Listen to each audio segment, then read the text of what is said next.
Welcome, welcome, welcome, our beloved elder and visionary community stalwarts and leader, Elder Amanuel Melles. We so appreciate your consistent vigilance, conviction, passion for our community in so many ways. And as always at Setsi, we begin all things by acknowledging and giving thanks to our Creator.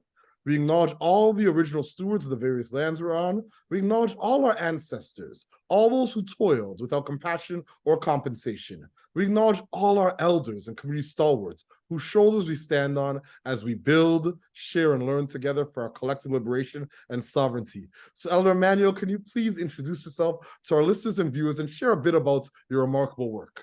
Thank you so much for that beautiful opening, my brother Victor. I'm so humbled and privileged to be in conversation and in communion with you. I know collectively we've gone through many years about creating the conditions for change for our community. So I'm so happy to be in conversation with you today. I have been in the sector for almost 30 years now, and in various roles, some of which, in the past allowed us to intersect paths, so to speak. In my work in the sector, it started with the settlement sector at OCASI, and then ventured into the community health sector in the Lawrence Heights area. From that, I was working with Family Service Toronto, helping a major counseling organization in the city build a community development arm, so to speak. And then I was brought to United Way, where I've done a lot of work with my colleagues in creating different programs, grant programs, led the establishment of the capacity building unit. One of the memorable moments there was the establishment of City Leaders, the Creative Institute for Toronto Young Leaders that graduated, 100 young leaders, many like you that are now, creating waves in the sector. At the moment, I think I'm so humbled to hold the space for my colleagues at NABC, the Network for the Advancement of Black Communities. I can't believe it's been 5 years, and this is kind of a product of the collective leadership of the community, working first and foremost with the Ontario government at York University, incubating this new systems transformation organization. And I intentionally use the word holding the space because that's the approach that I'm taking to all this. Like, we're servants first, we're cultivators and environment where others should act. And so I'm pleased to be able to talk to you about some of the stuff that we are collectively doing, because we're kind of the catalysts there, and there are so many hands to it, and that's why I'm really pleased to learn about the work that you're doing and others are doing in the sector. Ashe. Your humility is always astounding to me. And it's a beacon of hope in terms of the type of servant leadership that we require in these times in so many ecosystems and sectors. So once again, I appreciate you for all you do for so many. So my next question, Elder, what inspires you right now in your work? What has you curious? What's lighting your fire? For me, I think after 30 years in the sector, I ask those deeper questions of myself and of the relationships that I have in the ecosystem. As you know, I'm a former marine ecologist, and I approach all my work from an ecosystem perspective. And I think about the village. I think about what does it take to actually shift the mindsets of our Black leaders and colleagues in Canada and elsewhere. And that doesn't start by first shifting our own mindset as leaders, yeah? And I think one of the things that is really inspiring me at the moment is like, what is that I could do in terms of creating the conditions for others to really ask the deeper questions. Like, if you look at a number of socioeconomic indicators, 20, 25 years ago and today, we've not made a lot of progress. A lot of our communities are on the periphery of Canada. So we can't but ask the difficult but necessary questions, yeah? And so for me, it's just like, how do you do that with care and empathy, How do you have, courageous conversations by creating a condition that allows all the leaders that are putting their fingers on it to see themselves in the picture, yeah? How do you actually do this without appearing too much at the front, yeah? And that's why holding the space as a concept is important, yeah? So if you take Black youth unemployment, you take, health, mental health, housing, on a number of the socioeconomics, the social determinants of health, how do you create different conditions? And I think part of the work that I've been leading with my colleagues around systems transformation is actually recognizing that there are limits to the types of approaches that we have been doing. Projects are great, but projects, are an instrument, for example. Yeah, like, I always say to myself and my colleagues, no heroic Black leader, no government, no funder can deliver results for Black communities. We have to actually put around the table all the different actors, and like the ability to do that, to catalyze. And I'm happy to talk to you today, for example, some new things that we're going to try doing in 2024 that builds on recent work. But in general, it's like, how do I create the conditions for our Black leaders 15, 20 years from now, not to have the same conversations that we're having today? Ashe, ashe. So they'll probably be having it by hologram. So we definitely have to make sure that we leave the ecosystem and the space better for our ascendants. I agree completely. So my next question is, what challenges and barriers do you face in your work, and what are some of the approaches you and your colleagues are taking to overcome some of these barriers and challenges? I think the biggest challenge that we have at the moment, frankly speaking, is one of mindset. When we sit at the policy and funding table talking to governments and philanthropic leaders and other influencers, we need to really get our leaders to think that we cannot solve a $100 problem with a $10 investment. Yeah. We need to be able to recognize that a big chunk of our challenges require collaborative solutions. So we need to be able to prepare our leaders to have different conversations. And that's why I go back and say, like, most of our conversations, whether we like it or not, they have to be courageous, first and foremost among ourselves. So there are two kind of taglines that we bring at NABC in our work. We are in the business of shifting the mindset of leaders, starting from ours. The second is, it's going to take a village to raise solutions for Black communities. Yeah. And so, so I think part of the challenges is one of the mindset, because we want to make sure that our leaders, when they sit at the policy and funding table, they have different type of conversation than the usual we had in the last many years. The other thing is, we have to really make an effort to connect the dots. There's so many amazing things are happening in Canada at the moment when it comes to Black communities, but there are islands, many of them. Yeah. How do we, kind of like, yes, islands are important, but let's try to even build an archipelago. Like let's connect the dots so that the left hand knows what the right hand is doing. That we don't create fragmentation in silos. That we're at least on the same highway, if not on the same lane. Yeah. So that we need to really do that. The other is one of timeline. Timeline, I mean, I look back and I see 30 years in the sector now, yeah.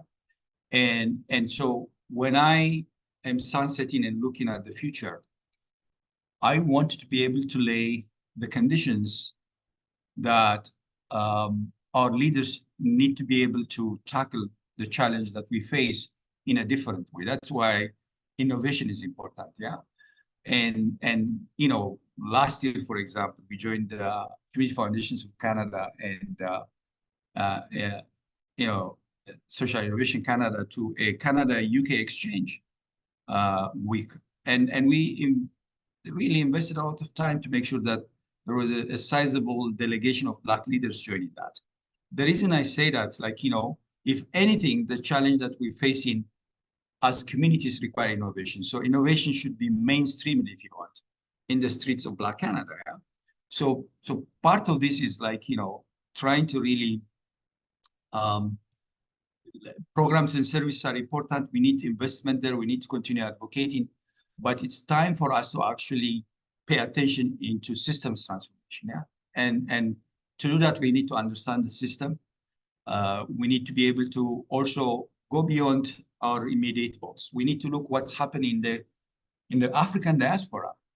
in terms of solutions and innovation. We need to look at the continent. We need to, and when we talk about the indicator of people of African descent, this is an invitation for us to look at the assets and capacities of the village. Yeah? So this year, for example, with our colleagues, we have been in discussion with South Africa to launch a series 30 February on Afrocentric systems transformation, for example. Yeah. And like if you bring systems change or systems transformation and Afrocentricity together, our value systems, then with those Saba principles and other value systems, how will we think and do systems transformation differently? Yeah. And so we're excited about some of these things, but also like, around housing as a complex challenge that we face. At NABC, we believe strongly around investing in networks. Yeah. So some networks are networks based on issues such as housing, for example. Others are on some of those, segments of our Black Canada that need to be, given the opportunity to participate. For example, we've invested a lot of time in resources to support the establishment of the Rwandan Canadian Interagency Hub, for example. Yeah, we're working on supporting Portuguese-speaking networks in Canada. I know the people from Mozambique, Angola, Brazil, and other places, yeah, that there is a common denominator in our language, but we need to bring them into mainstream Black Canada, so to speak. We're incubating a national Black Canadian housing center that will be based in Halifax. We cannot do this if we cannot mobilize the strengths and the assets of the village, so to speak. Yeah. So I think we rejoice in our role of catalyzing. And so, in doing that, we need to transform adversity into opportunities for change. Yeah? And we're not going to win always, but at least as we move ahead, I think we need to be able, with a sense of humility, recognize that all we're doing, we're planting the seeds. Yeah. In Halifax, there's a lot of work happening around the road prosperity to economic empowerment.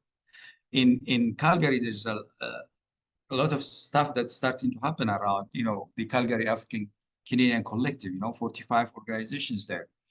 In all these cities that you see, we need to create an intercity story there of relationship, yeah? So that we don't reinvent the wheel, we amplify the existing energy on the ground. And this is what, keeps me excited. As I said, the challenges mostly reside and revolve around convincing our leaders that, we are better off working together, and we need to strengthen the village, so to speak. I love that. We need to start with intercity stories. It's incredible the amounts of, one, just key priorities that NABC has as an organization, but the fact that you're not trying to own, you're catalyzing, planting seeds, and actually building community. And even that phrase, it takes a healthy village to basically lift up healthy solutions for the Black community, speaks once again to the incredible sentiments that you have in terms of what community economic development and community development at large looks like. So once again, I appreciate you sharing all those priorities. So it's a perfect segue to my next question. How do you feel about the future of leadership and community development in Canada for Black communities? I'm quite optimistic, and partly it's like my optimism stems from the fact that over so many years I have seen a lot of Black young leaders,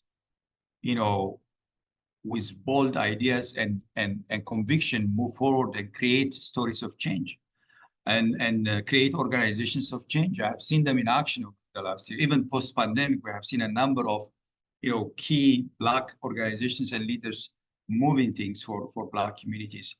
I'm very optimistic. I'm as you know, my approach has always been in the sector, advocating and championing and mentoring a lot of these Black young leaders. And I think, I'm very optimistic about what is ahead of us. One of the things that I feel we need to do more of is really bring the energy and the wisdom outside Canada and the diaspora, the African diaspora in the continent, create pathways for learning and exchange so that our leaders here within Canada have the benefit of really tapping into so many innovative initiatives and solutions that are being crafted outside this country. And I think like when you talk about the global being the local, we have a framework now. It's called the Permanent Forum of People of African Descent. Yeah. When I was at New York at the UN in May with the Canadian delegation, I was blown away by the energy and dynamism of delegates from Brazil, from the continent, from Europe, from the Americas. And I think if we were to intentionally create pathways of connection for our leaders, then we'll all be better off. The last comment I would say is, you know, in the African ways of knowing and indigenous ways of knowing, we have a lot of opportunity actually to generate new knowledge and practice for our communities. And I'm excited about that because in future, we'll be talking more about even efforts that we're doing to bring Black and indigenous leaders together, yeah, to look at, you know, evaluation and learning from African ways of knowing, indigenous ways of knowing. So I think the future looks bright, and it's in the hands of the right folks, because we have a lot of amazing leaders like yourself and others in our community that are going to carry the day. Ashe, ashe. We're trying our best to steward the work of remarkable elders and leaders like yourself, Elder, and I give thanks as always. So my second last question, what is your ultimate goal, and what does success look like and feel like to you and your colleagues? I think success for me it should take the form of really cementing a new paradigm where governments, funders, different types of funders, philanthropic and otherwise, Black leaders and allies are literally seeing themselves as partners in solution. That we need to remove this paradigm where we are in a transactional relationship among ourselves. We need to recognize that we need transformation, and we cannot do that if we don't transform ourselves. We need to be really seeing leadership from a servant lens, yeah, from a collaborative lens, yeah. So my success in terms of all this is, I'm so confident, and I have seen this over the many years, that change will happen by the dint of so many actors and situations and conditions. What is really needed at the moment is to really transform the current state of relationship between us and the rest of the world, so to speak, governments, funders, and so on, to have a different relationship so that we can cultivate together solutions that work for Black communities. I'd like 20 years from now, I hope Black leaders will not talk about Black youth unemployment twice the provincial average in Ontario. You know, I hope that we'll not be talking about the many isms of challenge 15, 20 years from now. People like myself and yourself and others, we have the moral responsibility to lay the foundation for a different change for our communities in the coming years, yeah. And to do that, we need to be able to, you know, show courage and empathy in our relationship with government, and not shy away from, you know, bringing the difficult questions, divorcing ourselves from the outcome that puts us at the front, that we're actually creating a different reality for generations to come. I've always said to folks, you know, if we cannot plan for 7 generations, let's at least think for 1 or 2 generations. Ashe, I couldn't agree more. My wife says the same thing all the time. Yeah, so I appreciate your leadership, your candor as always. And my last question, do you have any closing thoughts or calls to action for our listeners and viewers? I do. I think the call to action is, for me, you know, we are invited actually, you know, we're passing stories in our lifetimes, yeah. I think we're called to actually leave a footprint, if you want, that inspires others, you know, to really change. One of the things that I often receive from the community is calls for mentorship. At the moment, I have, I don't know, 3 or 4 people that I'm mentoring, yeah. So I'm asking people like myself and like yourself, those that are out there influencing, to really give time and energy to mentor and support other people. Yeah, that's very critical as one call of action there. The other thing is, please let's start work together to really build the ecosystem, build the village. Because if we have a strong village in Canada, if we have a strong village in the diaspora, then we are better off in terms of creating conditions for change. At the moment, this fragmented space that we have that's dictated by access to funds and so on, we should remove that. We should really front the data and evidence and say, if we work together, actually, we'll be far better off in terms of tackling the challenge. So my call to Black leaders is step back and look at the forest. Don't be lost in the trees. Projects are important, access to funds are important, but step back and ask the system questions around housing, around health, around education, child welfare. And when you do that, you will realize that, we need each other.